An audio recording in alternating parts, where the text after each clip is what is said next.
Hey everyone, this is Elon from the Eggard podcast, brought to you by Eggard Watch Company. I'm here with someone awesome today, my friend Larry Hagner. I met Larry recently. I was on his podcast, and again, he just had such amazing stories, and we didn't have time to really focus on him as much during the podcast where he was interviewing me. I said, "Well, we got to bring you on. We got to share your story, share what you're doing, and kind of get the word out for more of this positive masculinity and amazing dads like yourself." So. He's got a podcast called The Dad Edge. It's right behind him there on the wall. Check it out. That's actually part of what we're going to talk about. So, Larry, thank you for being here. I'm going to let you take over and give a little background about yourself, and we'll just go from there. Man, thank you so much. It's awesome being here. Appreciate it very much. Yeah, as far as my background goes, I've kind of been joking around lately because I've told this story quite a few times, but I just to kind of be funny about it, I would say I woke up one day and I realized I knew everything to know about fatherhood, and I just had to share it, man. Just had to share it with the world. Yeah. And nothing will bring you to your knees like more than fatherhood. You could be like the toughest dude on the planet, and you put your pants on the same way, right? Especially when it comes to that. But my story was a little crazy growing up, and I've had the honor and privilege of interacting with. I mean, it's literally been thousands of men over the past almost 10 years now. But I got to tell you, it was a bit odd growing up. I was born in 75. My parents were married in 71. They were married for about 4 years, and I came along, and then they got divorced. And I think it was a pretty nasty divorce. I don't know much about it. I haven't asked much about it, but they parted ways, and they parted ways, I think, in a pretty ugly way. And I had no father, and it was just me and my mom. And I'll never forget this, man. I'm 45, and I remember being 4 years old in preschool, and I knew what a dad was because like these dudes would come up and grab their kids from school. And I'm like, oh, so yeah, that's a dad, all right. But I always thought the moms, they go out and find dads, right? Like babies that magically appear and they go out and find dads. And my mom hadn't found ours yet, but it was no big deal. I didn't feel like I was missing out on a thing. Me and my mom were close. And I'll never forget, I was 4. First time she ever brought a man home. This guy comes walking in. It's 1979. He's wearing like the trench coat. He's got the mustache. He's got the 3-piece suit on. He's a white collar worker. He was a data software engineer for a company. He had the feathered hair, like the briefcase. There were no iPads. He came walking in. And I was like, I'll never forget it. I still remember to this day, like what it was like when he came walking in our door. And I was like, oh my gosh, like she did it. She found him. That's him. That's our dad. That's my dad. And the very first question that I asked this guy was, are you going to be my dad? As I shook his hand. And I have no idea how long they were dating or if that was their first date. I don't know. But I'm sure that was like, wow, easy kid. I'm just here for dinner. Come on now. But a year later, I think my mom kind of took that as a sign. A year later, they did get married. And I was 5 at the time. And then every year that they were married till I was 10, it just got progressively worse and worse and worse. He was a big drinker. But I do have to say this about him. When he was sober, he was amazing. He was so polite. He was also strict. He taught me about manners and taught me, please, thank you, yes sir, no sir. And anyone who ever met him would tell you, man, like that's the nicest guy in the world. But he also had this dark side when he drank. And my mom has got a dark side when she drank. So like it was like gasoline and fire, like at times, right? And I would say he was abusive mentally and physically. My mom was too. And then I'll never forget, they got divorced when I was 10 and he left. And there was a part of me at 10 years old, I was like, man, that really sucks. But also there was a part of me that's like, wow, I don't have to hear him fight anymore. So that's kind of cool. But there was like a ton of uncertainty. But I really started asking questions because I was like, wait a second, like this guy came around when I was 4. Like, where did I come from? I had no idea that I had a biological father. Started asking questions. My mom told me about it. And when I was 12, so I knew I had this biological father. And when I was 12, I accidentally met him. It was not on purpose. And just for the sake of time, I won't go into how, but I ran into him and I knew, and we met. And at the time he was remarried and one boy, another one on the way, 2-year-old, another one on the way. And we had this relationship for like 6 months. And it was so cool in the beginning because at the time I didn't have a dad and I really, really wanted one. So I immediately started calling him dad. We would do things together. I'd hang out at his house. I'd spend the night at his house. But then I noticed after like 5 months or so, like in that last month that we were hanging out, I noticed like there was just something heavy on him. I have no idea what it was, but what I can tell you is what it felt like is, you know, when you're dating a girl and you just sort of get the feeling like she's not into this anymore, starts kind of like do the fade away. That's kind of what it felt like. Like he was just under a lot of strain. And I don't remember exactly what our last conversation was like, but I knew it was on the phone, and it was like he went one way, I went the other. And that was devastating. You know, like I think for him, he was 35 at the time, second son on the way. I think he felt like it was a lot of heaviness, a lot of complexity, right? So that put me in a bad space, man. And I actually failed the 8th grade. I mean, it's one thing to be held back when you're in first grade, but I failed the 8th grade. Emotionally overate, got really fat, had to repeat the 8th grade. I did graduate, went on to high school, started getting fit around 17, graduated high school, went on to college, graduated college, married my college sweetheart, went into pharmaceutical sales, had a good career. And then when I was 30, two things happened. I had my first son, and I ran into my biological father at Starbucks. Totally random, right? 18 years. You didn't know this, but at Starbucks, you can not only buy a coffee for $5, but you could also run into your biological parent. But good ad for Starbucks. Yeah, good ad for Starbucks. But we ended up connecting, and here we are almost 16 years later. I can't even believe like it's been almost 16 years. And I have two younger half brothers. He's still married to the same woman. We've got a great relationship.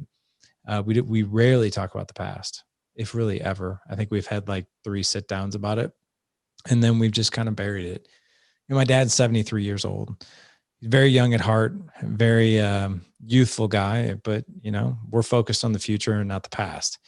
But what I can tell you is my mom dated and got married 3 times, but always there was some sort of toxic man in and out. And I always say this: half my childhood was spent without a father figure, and the other half was spent with some sort of crazy one, depending on who it was, just had a different name, different face. And I swore to myself, man, I swore to myself when I got married and had kids that I would do it differently. And I was failing. Like I was so frustrated. It's almost like, you know, you're an actor, right? I mean, you've been in all these different films and you know, The Walking Dead. And it's almost like, okay, you've never had an acting class. And so Alon, these are the 10 things that you don't want to do while you're trying out for this part. Okay. These are the 10 things you don't do. Everything else, you just figure it out. So it's like this template of like, I know what not to do, but I don't know what to do. And that was very frustrating. And the Good Dad Project actually started on a really dark night. I have 4 boys. I have a 15-year-old, 13-year-old, 7 and 5. And my 13-year-old was 4 at the time when this incident happened. I was short on patience. The only thing I was really good at was my job and fitness. Those were my 2 things. That's where I got all my attaboys, my validation. Marriage was mediocre at best. Patience with my kids, I was sort of in, but I was like handing off, but I wanted to be. And one night my 4-year-old stepped out of line as many 4-year-olds do. Mm-hmm. Spanked him. He hit the ground, and that was really tough because I looked at him, and after he hit the ground, I was like, oh my God, what did I just do? And I went to help him up, and he looked at me like I was a monster, like Walking Dead zombie monster. Right. And seeing that look on his face, I was like, oh my God, that's me. I remember being in that position, and I swore I would never do this. And so I helped him up. I got my composure. I went in my office, and I do what every adult does when they're upset. They go get on Facebook, so they don't have to think about whatever the heck they just did or what happened. And I'll never forget, I saw this button in the left-hand corner that said create a page. I don't know what it was. I hit that button, and the words Good Dad Project just rolled off my heart and onto that keyboard. And that was a surrender. I was like, man, I've got a 4-year degree in sports medicine and fitness and a minor in nutrition. And I've had, you know, weeks and months and hours of sales training. So I'm a salesman. Why don't I do this for fatherhood? Why don't I do this for marriage? Like, why don't I go out and learn some skills that's going to help me do this better? Like, why is this any different? And it was in that moment, I was like, I'm going to learn something new every day, and I'm just going to post it here.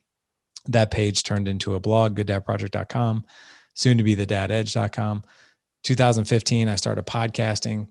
And 6 years as of this month, actually, April 2021, 6 years straight, over 700 interviews. You've been one of them.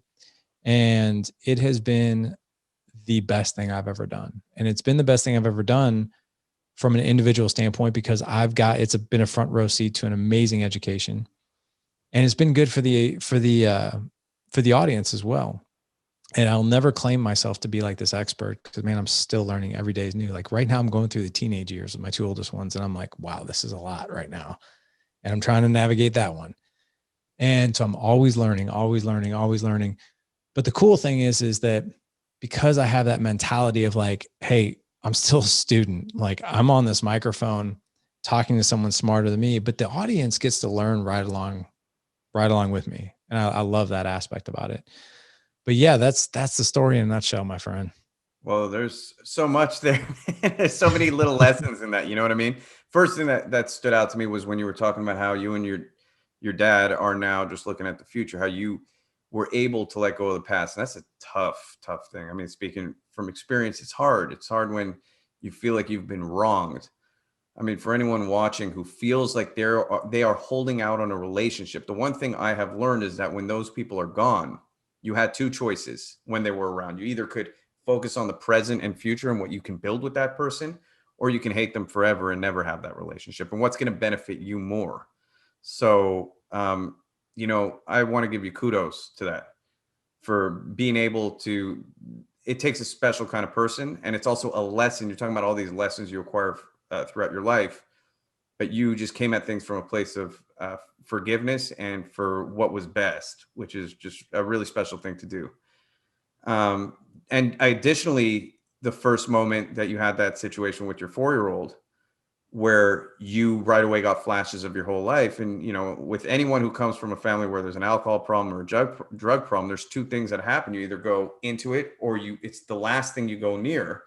And so you had that one moment, and you were able to recognize it and not get caught up in that. And so it pushed you, I think, all the experiences you went through to become a better dad. And that's, I think, we say that the bad things that happen to us, there's a balance in everything, right? There's a balance in the universe, that you go through things, but there's a balance. There's always good that comes from it. And so you, like you said, done 700 interviews, learning and sharing positive masculinity, positive fatherhood, and all these messages.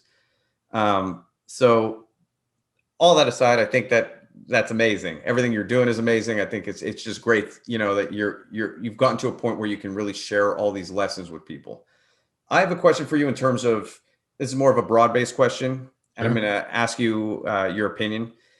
Do you feel that, and it's a tough question, do you feel that there's a decay in terms of masculinity, how we view masculinity, how we view fatherhood, how we perceive these things, and how we treat these things? I mean, that's one of the big things that we deal with on the podcast, is kind of the current state of masculinity and current state of fatherhood and the narrative around it. So I'm just going to ask you straight up your thoughts on it. Yeah, you're catching me at a really interesting time with this particular topic, because I don't really get involved in those battles on social media. In fact, I just kind of look at them and I just sort of shake my head. But I will say this. Do I think that there's an attack on men? Yeah, I think that there's an attack on men. I don't think you're going to solve any. And what I think a lot of people like to do is they like to go to battle on that topic on a Facebook post. Yeah. Or on an Instagram post, and you're not going to solve any issues like that. And I don't think you can defeat, toxicity with more toxicity. I just don't. I think you can stand firm in what you believe in. But at the same time, there was a guy who posted this post in our community where we have thousands of men and fathers. And it was all about this attack on masculinity. He's like, you know what? In order to be a man, you need to wear your boots. You need to grow a beard. You need to be allowed to kill your food. You need to be allowed to eat steak, right? And all these like super masculine things. And protect your family. And I told myself I wasn't going to get caught up in that post, because I never get caught up in that post. But there was something about that post that I was just like, and that this is a broad thing, but I think for the people that believe in like those things, right? There's way more to being a man than those things. I think a lot of people are like, well, if I grow a beard, I eat meat, and I wear my boots, I'm a man, right? And I kill my food, right? And sometimes violence is the answer, and I can protect my family. And I chimed in on that post, and I said something along the lines of, I told myself I wouldn't chime in on this post, but I'm going to. I don't have a beard. I shave my face. I shave my face because I like to. I shave my face because my woman likes the feel of my face on hers when we have sex and when we're making out, right? She doesn't like the freaking, the prickles, prickly beard. This Right. stubble that I got going on. Right. And I'm okay with that. 16 months ago, I went vegan. I would have never thought in a million years I'd be vegan. Never. I mean, dude, bacon at every meal, chicken and lunch and all this stuff. I'm vegan because I got some really scary blood work about a year and a half ago. I went vegan, and the crazy thing was my testosterone went way up. My estrogen went way down. My exercise performance and recovery skyrocketed. My sex drive skyrocketed. I'm not saying being a vegan's for everybody, but it sure as hell works for me, and it works a lot better. Does that make me less than a man? No, it does not at all. Protecting my family. I've been doing martial arts for 18 years. I feel I will never walk the earth and say I can take on any guy, but I think I've got a fighting chance that I could protect myself and my family if need be. When it comes to killing my own food and hunting, I've never shot an animal. I don't have anything against it. Like when I was eating meat, I was like, dude, give me deer sausage all day long. Right. But at the same time, I'm not going to look down the scope and take out an animal. It's just not, again, I don't have anything against it. I just never done it. And I just don't have a desire to do it. The thing that I think we need to call out here is, are we going back to what a real man is? And I questioned, I was like, what if instead we started with beards, boots, meat, killing your food, and protection? Would you hand your phone over to your kid and allow them to go through your internet browsing history? Would you do that? I would not personally. Right. So, and then, I mean, again, nothing against that, but it's just a different way to think about it. Yeah. Another way to think about it as well is like, are you teaching your kids financial literacy? Are you a good steward of your money? Right. Can you protect your family? I do think that's important. That's Absolutely. A huge one for me. I was going to chime in on that, but I do think if we're looking at gender roles, which I do believe in, I get slack for this, that being the protector, I'm not saying it has to be the man's job. It has to be someone's job. In my case, I'm a masculine kind of guy. I want it to be my job. Like I've been doing fighting my whole life. So that for me is an important, I would say, quality. I could not agree more. I mean, I've got 4 boys. All 4 of them either are doing or have done martial arts. Like, feel very confident that they can protect themselves. And I always tell them, I was like, you feel threatened or somebody's threatening somebody you love, you have full permission to do what you need to do to protect them and yourself. But what if I get in trouble? I'll deal with that.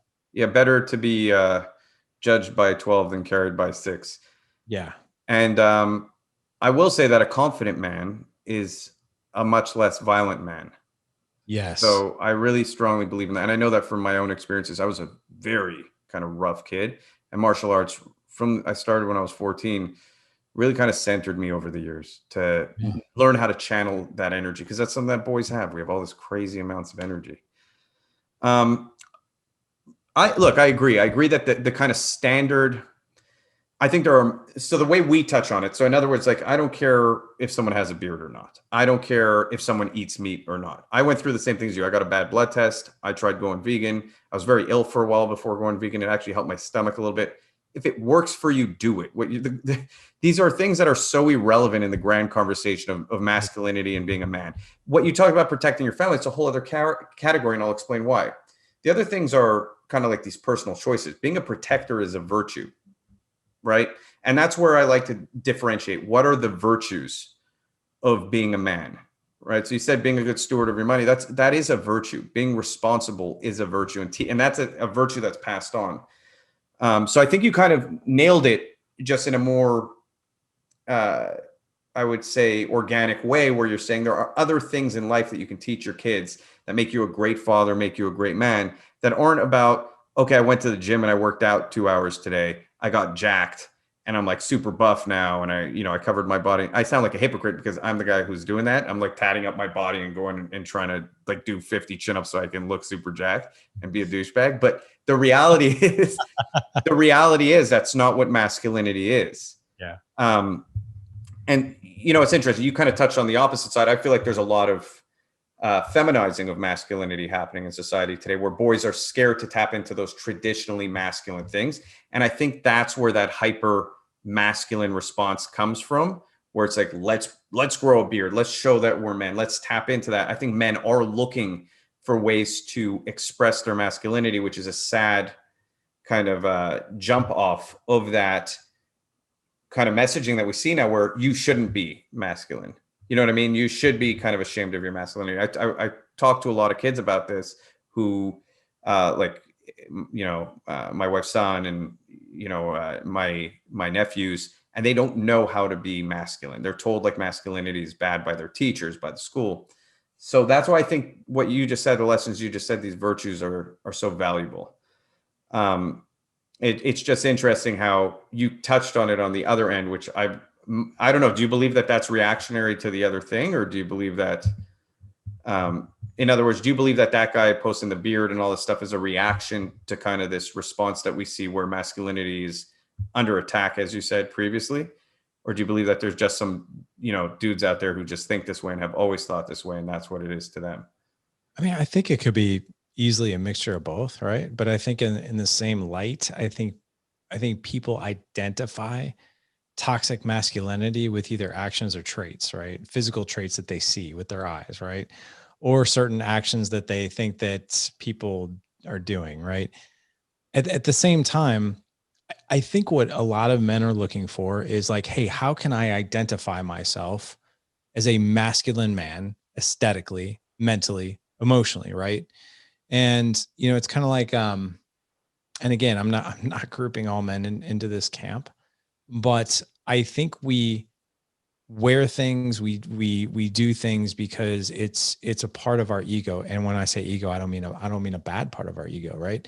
So like I don't know if you know who Todd Herman is. He wrote the best-selling book The Alter Ego Effect, and what his job for the past 25 years is working with professional athletes to unleash and unlock an alter ego so they have better performance out on the field. So like for instance, Bo Jackson, you remember Bo Jackson? Yeah, of course. So yeah, Bo Jackson will tell you in an interview that Bo Jackson never played in one game in the NFL.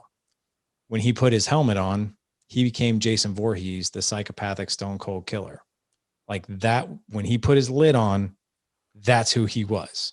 He was no longer Bo Jackson. And I think when men are doing some of the things they're doing, like, hey, I wear boots, I have jeans, I have a beard, like all this stuff. I think in a way that comes from a very good place, right? Where like, I need to identify myself as a masculine man, and this is how I'm going to do it. And I think that's fine, right? But I think that there needs to be a line drawn of like, that's not the end all be all, right? You can be without a beard and still be a masculine man, right? Still be an Very fair. empowering masculine man. Absolutely, very fair. Yeah.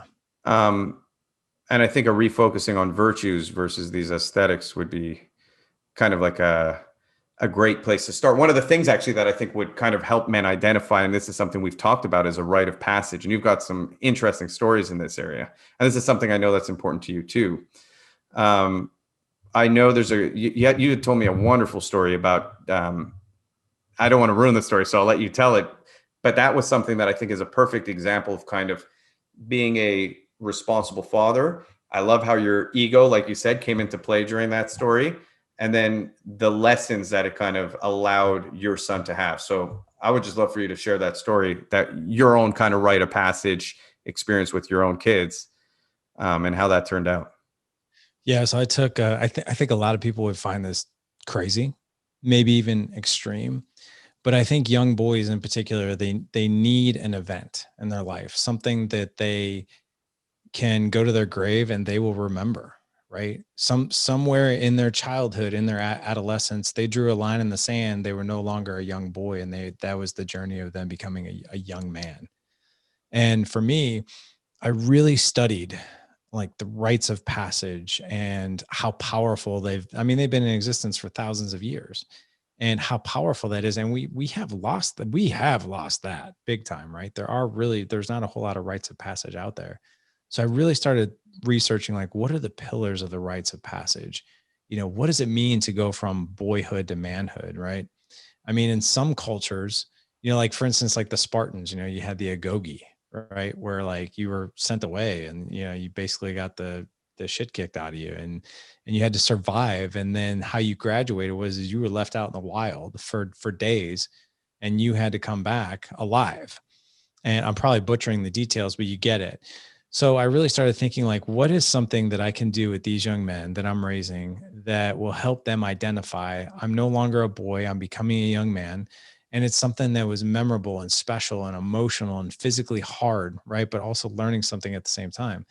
So in 2019, my 13-year-old was 11. My 15-year-old was 13, and I took them to Breckenridge, Colorado. And I took them actually with a group of other men who we were taking on a retreat. And I was facilitating this retreat, but I was also facilitating this rite of passage with my sons.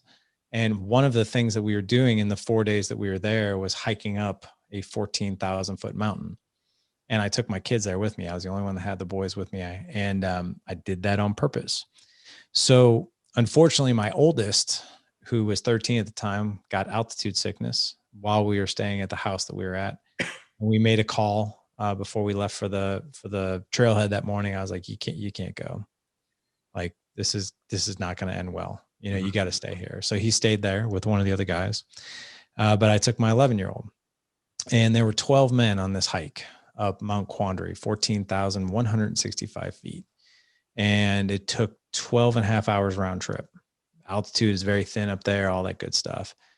And my 11-year-old son, we both had backpacks on. Mine weighed probably 25 pounds, food, water. You got to keep insanely hydrated at that altitude. And he had his backpack. We had camelbacks, and we had a camelback under the backpack. And we started at 4 o'clock in the morning. You got to get up to the top of the mountain by noon, because that's when the storms start rolling in. So what I did with him is I took him aside and I was like, listen, we could probably get this done in like 8-9 hours, but we're not going to do that. What we are going to do is we're going to stop consistently every hour. And I'm going to read you something. I'm going to read you a pillar of what it means to go from boyhood to manhood. And we're going to capture the beauty and the scenery. And here's the other thing too.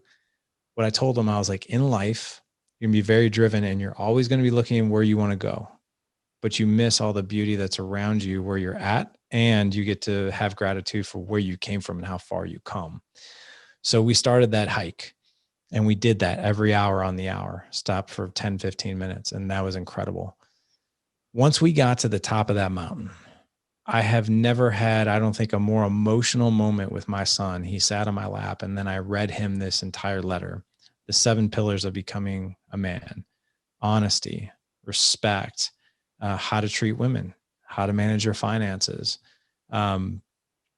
your faith, being a spiritual man in your faith, along with friends, what it means to have iron sharpens iron friends, not just acquaintances. And there was a few others.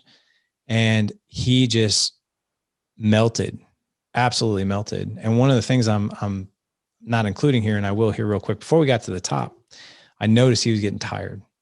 And we had reached that point in the hike where I was like, if we turn around now, it's going to be the same amount of time going back. So we're kind of we're at this stage right now where if we go back, it's still hours. And I looked at him, and I was like, he was looking tired. And I'm like, are you doing okay? He's very athletic, and he's very stubborn, very competitive. And he's like, I'm fine. Just like a little man. Right. And I was like, you look really tired. You look like you're wearing down. I was like, why don't you give me that backpack? And he's like, no, you've got a backpack. I'm wearing this one. And I was like, no, why don't you give me the backpack? He was pissed. He's like, no, I'm wearing this. And I was like, look, I'm your dad. This is safety. You're at thousands of feet up off. You're 11. You're 11. Your body is tiny. Right. Yeah. So I took off his backpack. He was very reluctant. He was pissed. And I put my arm around him. And probably in, I tried to do it in a humorous way, but it probably came across condescending to him. I was like, listen, man, you never know, dude. At some point in this hike, I might need you to help me. Never know. And I just kind of patted him on the back and we went up there, and then I read him the letter. And well, what happened is we stayed up there for about an hour. It was breathtaking. It was beautiful. And it was just a beautiful moment. I told him, as we go down this mountain, these are the first steps in you becoming a man now. Not that the hike makes you manly, but all these things that we've done and the learnings and the pillars that we talked about, this is how you're going to enter. We started going down that mountain, and I'm a pretty fit person, and my legs cramped up. I was dehydrated and my electrolytes were probably off, and my legs cramped up like I've never felt my life. And I've been in training for 25 years. And I started to get a little worried because I started having to stop and stretch. And I was like, oh man, this is bad. And they were cramping so bad. My quads were cramping so bad that I was like, if this gets any worse, I'm going to have to be airlifted off this mountain. Like this might be a problem. Finally, after 3 times of stopping, I was like, I'm in trouble here. People were stopping and they're like, hey man, you need some sodium. Like I was down in Gatorade. I was eating beef jerky. And after about 30 minutes, like my legs finally eased up. So it kind of had what it needed. I'm like, okay. And I was like, I think I'm good now. I think I'm all right. And I'm looking around for my backpack, my 25-pound backpack. And I'm like, where the hell's my backpack? I look over at my 11-year-old son. He has on, at the time, he was probably 90 pounds. He's carrying his camelback, his backpack. And somehow he got my backpack on top. And I was like, what are you doing? He's like, I'm going to carry this. And I was like, no, no, you're not. I was like, I'm carrying, give me that back and give me yours on top of it. He's like, I'm not doing that. He goes, I'm carrying this. And I was like, dude, you can't, you're 11 years old. We're at the top of, we're at about 13 and a half, 14,000 feet. You cannot carry this down. And he took his finger and he put it in my chest. And he goes, this entire trip, you've taught me about honor, respect, iron sharpens iron, and stepping up. I'm carrying this. You're not. And he just walked away. And I was just like, what the heck just happened? And in that moment, I was like, I am a weak man. I can't even believe I'm allowing this to happen. And then there was something that happened. One of the guys who was with me put his arm around me. He goes, let him carry that. He's like, if you take that away from him, that's going to be devastating because he wants to help you. How cool would it be years from now knowing that he stepped up for you? And I was like, wow. And that kid carried that thing down 4 hours, 4.5 hours. Finally, we got to the sort of the base. We had about an hour left. He gave it back to me. He's like, all right, you can carry this now. But 4 hours, I was just like, I was blown away, man. And yeah. And then took him to that. And then I took my older one. 3 weeks later, I took him to Mount Bierstadt. We did a different mountain, but we did the same thing. And he completed it as well. And your legs didn't cramp up. And my leg, I had beef jerky. I had a ton of Gatorade with me. I'm telling you though, I feel like you had to fake a leg cramp so that your other kid had the same experience. Right. I'm going to tell you what, that is, you look at like a modern day rite of passage. That is the perfect equation, not just the hike, but what happened and putting him in a situation of adversity where, because I don't know if you thought about this, but you're his role model and his safety on that trip. You made that very clear, and in life in general. I mean, that's one of the things a kid goes through, right? When they have a positive male role model or even a negative male role model or none, they look for safety figures when they're young because they can't provide for themselves yet. You were that. And in that moment, so when you got hurt, that had to affect his own sense of safety too. I mean, there was an element of him and he stepped up. He said, I'm not going to be scared. I'm going to be courageous. You know, we talk about virtues. Courage is probably the number one virtue that should be associated with masculinity. And you gave him the opportunity to be courageous. So long as you were there as a safety net, it's not the same as him being stuck on a mountain with the person he loves, his father, being in a position of need. That's a totally different thing that just happened in that moment. Yeah. And like sorry, go ahead. I was going to say it was very special. And It made me very proud, obviously, of just the fact that he was willing to do that, because he had to be scared to do that. I mean, number one, like you said, safety. When you see your old man on the ground, like stretching out his legs, trying to get out leg cramps, there had to be a part of him being like, holy crap. What's What are actually going we, on? yeah, He like, doesn't know how bad you feel or how good you feel. He doesn't right, actually know. He doesn't also know necessarily that it's just leg cramps. He right. has no way to know exactly what's going on. True. Um, so I think that's like you said, that is a really special experience. It's one of the things that are lacking in society today. I would argue that if every kid went through an experience like that, where they're given an opportunity to show value, to express responsibility, to be courageous, just touching on all those virtues that you let them touch on, there's no going back from that. It sets a certain precedent for themselves. It's a mark. Bam. I had it now. I had that moment. They're far less likely. I mean, there's studies on this. You look at, the kids from fatherless homes, what is it, 20 times more likely to be involved in crime and all this stuff. And we have the data that, these positive male role models in our life are probably the singular most important factor in where we end up. So I just thought, when you had told me the story, the thing that stuck out the most to me, and something I'd love to talk about, is that you said you felt weak in that moment. You know what I mean? It Yeah. actually was a whole new lesson for you also, in terms of what your role is as a father. I think that there's that kind of switch that happens at some point. We had talked about it, how I had to take Mm. care of my dad at one point. Yeah. That was probably a mind. I don't want to curse on the channel, but that messed up him. Probably on some level, having his son having to take care of him, and then you had that in that moment. Yeah. And, because I think men, we have like this ego, right? And I use the word ego not in a bad way, but in a way that ego protects us. That ego of like, hey, I'm your provider. I am your protector. And one of the things that I think that we do, especially in this generation of parents, is we do too much. We don't allow them to go out and fail. We don't allow them to go out and take risks. We don't allow them to build confidence. And really, our job, if you really think about it, I mean, all these things, right? We're supposed to teach them morals, values, and confidence and all these things. But what I think we're missing, especially this generation of fathers, because I think a lot of fathers in our generation, if you really ask them, like, they didn't, I think most men will tell you, like, yeah, my dad was just sort of kind of there, but not really. He was if he was even there, he was sort of in the background. Very few men that I've talked to was like, dude, my dad and it was awesome. So I think a lot of men now, and it comes from a very noble place.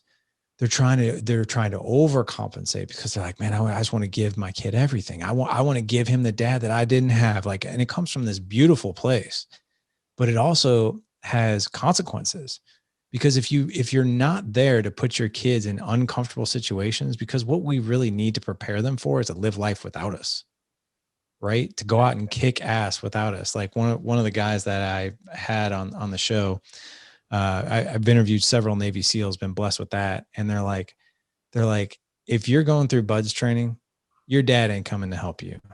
The Mm-hmm. guys who were raised with a little bit of grit, those were the guys that did pretty darn well. The guys who were babied and pampered and given everything because they thought they were supposed to do that, those guys didn't make it.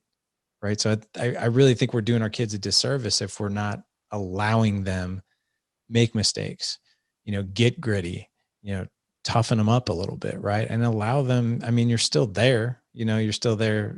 I'm here to provide a safety net when you fall hard, but I'm also here to allow you to fall hard and see how you get up and dust yourself off. Right. And if you need guidance, I'm there. Right. I would say one of the things that we lost in society today is being able to define the words we use. And I know that sounds weird, but like, if we can't define what confidence is, how can we pass it on to our kids? You know what I mean? And so confidence and is a matter of exposure. I think people don't realize that you have to expose yourself to different situations to know if you can be confident in said situations, and then use that data that you acquire from interacting with the world to be able to apply it to different things, right? So if someone told me, "Hey, go do 50 chin-ups," I would say I'm confident, or I'm not confident, either one, but I would know based on the amount of chin-ups I've done in the past. But if I'd never done a chin up before and someone said, hey, can you do 5 chin ups? I don't know. Can you do 10 chin ups? I don't know. You'll always come at things with, I don't know. The more we interact with the world, the more confidence we build. And now you're right, a lot of parents and a lot of fathers who are around. And I agree with you. I think it comes from a good place. It comes from a place of protection, a place of love. But we're required, even if it makes us uncomfortable, to expose our children to the world so that they can interact with the world and become their internal world can become as close as possible to what reality actually is. Yeah. Right. So that they're not a superhero in their head and they're not uncomfortable in their head in every situation, that they know exactly where they are so that they can be a superhero in the real world. Yeah. I see it all the time with MMA, like you do martial arts or any martial arts class. When I teach martial arts, people come to the class, they're super tough in their head. They believe I'm not a huge dude. They believe they're just going to knock me out. I'm the teacher. And they believe like, okay, I'll just come into the class and what he's teaching doesn't work. And then they spar with me. And then I've literally had grown men cry. Grown men much bigger than me sitting down in the corner crying. I didn't realize it was going to be like that. Like you learn by interacting. You learn by doing. I'm happy you touched on that. I think that. Do you mind if I touch on one more thing? Absolutely. Because you're catching me at a very interesting time right now where I'm raising teenagers, right? And I'm big on this thing of like, look, the same consequences that are in the world are now within reason, okay, are now going to be related here under this roof, okay? So like, for instance, my 13-year-old kind of going through a bit of a challenging time with him. Relatively, he's a great kid, but he likes to test his boundaries as any 13-year-old would. And he's a football player, and he's dedicated as the day is long in that. He's good at it. He is never had a problem with him student wise. He makes good grades. He's one of those kids I hated growing up. He doesn't have to try. And he's one of those kids that needs constant reminders to do his stuff, right? Like brush your teeth, take the supplement that you need to take, get your shoes, do your laundry, fold your laundry, like all these things. And he sometimes will just put his feet up and, do nothing. And that drives me crazy. That's the word. But when he's out on the field and when he's in school, something he's passionate about, man, he is unstoppable. And so like some of the lessons we're going through right now is I'm like, look, there are no more reminders, for the little things like, do you have your backpack? Do you have your Chromebook? Did you brush your teeth? Did you take your supplements? Did you do this, this, and this? And it's going to be no excuses anymore because he'll come up with excuses. No, I didn't have time to do that, or this came up or that came up. And I'm like, no. And the thing that the collateral that I have is this cell phone, right? He always wants, that's his social outlet along with physical as well. But it's been tough in my house lately because I've gone from kind of coddling him a little bit to like, hey man, if I tell you to, if you need to go do X, like, so for instance, if you need to go study and I'm like, hey man, it's time to go study. You gotta get off the iPad, or you've got to come home from a friend's house or whatever. You got to go study for that test. And that's something that we agreed on before you even left or before you ever did that thing. And be like, oh, not, this is a good show, not in a minute, or I got busy doing this. Like later on. And then it becomes like a nothing. And I'll be like, look, you either do these things or privileges are taken away. Consequences are taken away. And that is just the way it's going to be. And he argues like, well, this came up or that came up or this or that or that. I'm like, that doesn't matter. I was like, if your coach told you to run a jet sweep and you ran a go because you thought it was a good idea and your coach told you otherwise, what do you think is going to happen? Is he going to hear excuses, or he's going to put your rear end on the bench? He's like, he's going to put my rear end on the bench. I was like, what if you're going 50 and a 35 when you're driving just because you didn't know, or, you didn't realize, or you forgot that the speed limit was, you think the cop's going to let you off? I was like, brother, same rules apply here now. Like, I'm not treating you like a 7-year-old anymore. Same rules apply here. And that's tough. But the thing is that, and I do it with some grace, I don't do it too stern or like in his face. But at the same time, I'm like, I've noticed that I've had this tendency to want to serve my kids because I didn't get that growing up. So I am that guy to some degree, that there have been consequences with that. And now I'm like, nope. When it comes to these things, your responsibility, your work ethic, there's a line in the sand. The outside world rules apply to the inside rules under this house. And there's very little grace given. And I think that's important, because I think it's important that parents need to be reminded kids don't run the show in the house, right? And we don't have excuses. That's just the way we're operating with teenagers right now. I think that comes from a place of like, you want your kids to love you and you want to be friends with your kids. But that comes second to still being their parents. Yes. I'd rather have a kid who hates me for what I do to them, but I raise them right and they're going to have a great life, than a kid who loves me who can't function in the real world. Exactly. Because that's actually the greedier option. And by the way, those little things you were talking about, those little habits, you go, the real world applies to this house. I actually believe it's the opposite. I believe the habits that they pick up in the house end up transferring into the real world, which is when they speed and get drunk driving, and when they don't take their football career serious, or when they don't take their schoolwork serious, or whatever that thing is, that's learned at home and transfers.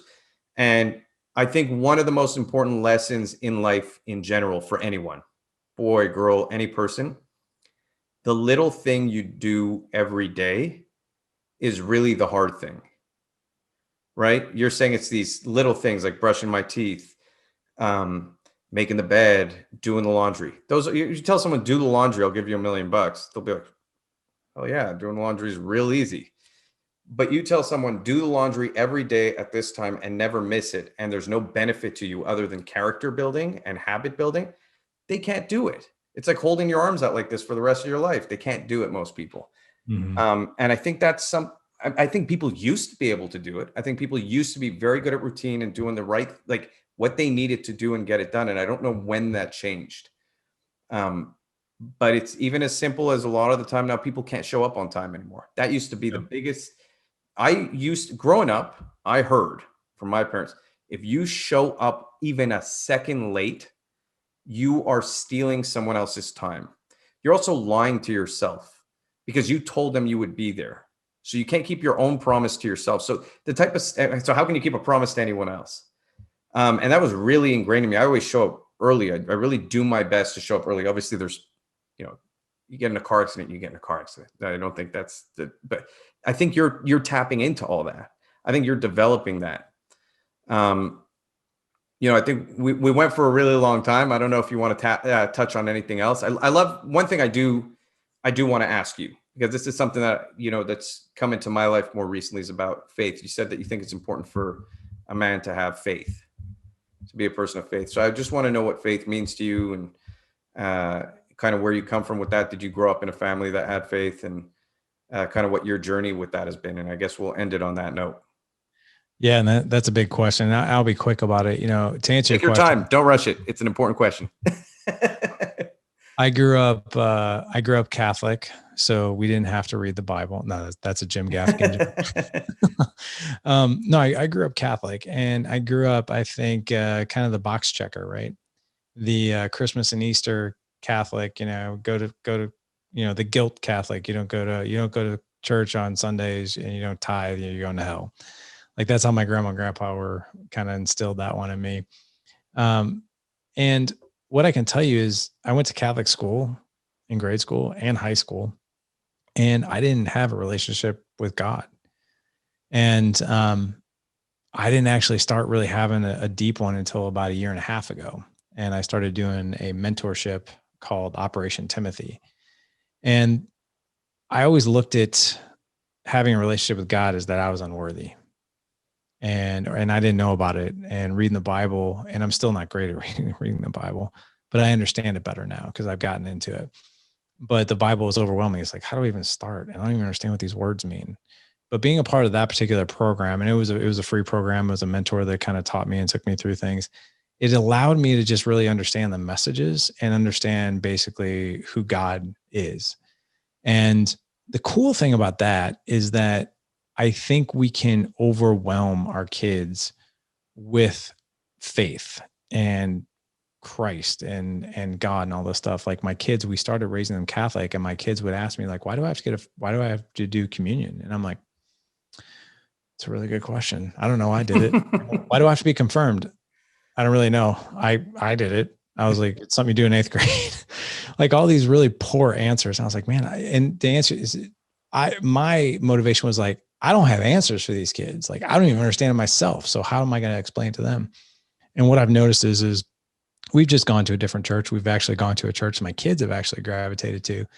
And what I can tell you is that we now have more open conversations about it and about faith, and filtering decisions, right, through Christ-like behavior, right? And I say that carefully because I think, I know what God and Christ means to me, and I'm facilitating my kids through questions and conversations, not through guilt. If you don't do this, do you realize what's going to happen? More like, hey, what are you curious about? Like if you had any question about it, like I might be able to answer some, I might not be able to answer all of them, but if I can't answer it, let's go find out the answer. But it's more like this creative curiosity that we have about our faith, that we're developing more of a relationship with God. And I also think for those people who don't believe in God, I would just encourage you to be like, hey, believe in something that's bigger than yourself. I always say that. It's so necessary. Yeah. I often tell people when I talk about faith, like, we don't need to talk about even religion. I just want to talk about what that means for you, what a relationship is, because I think the only other alternative to that is nihilism. If you don't believe in something bigger than yourself, you will inevitably kind of go down this path where it's all material, it's all selfish, and it has to go there because there's no consequence to anything. Everything just exists for the sake of existing. There's actually no ethics. There's no absolute ethics for no reason. So I'm with you. I like that you said that as well. I always say, always believe in something bigger than yourself, or you have nothing. Yeah. Yeah. We're not, I truly believe we're not the end all be all. At least I hope not. Me too. Well, I just want to say thanks, man. It was awesome. I think people get a lot out of it. So thanks for coming on. Back at you.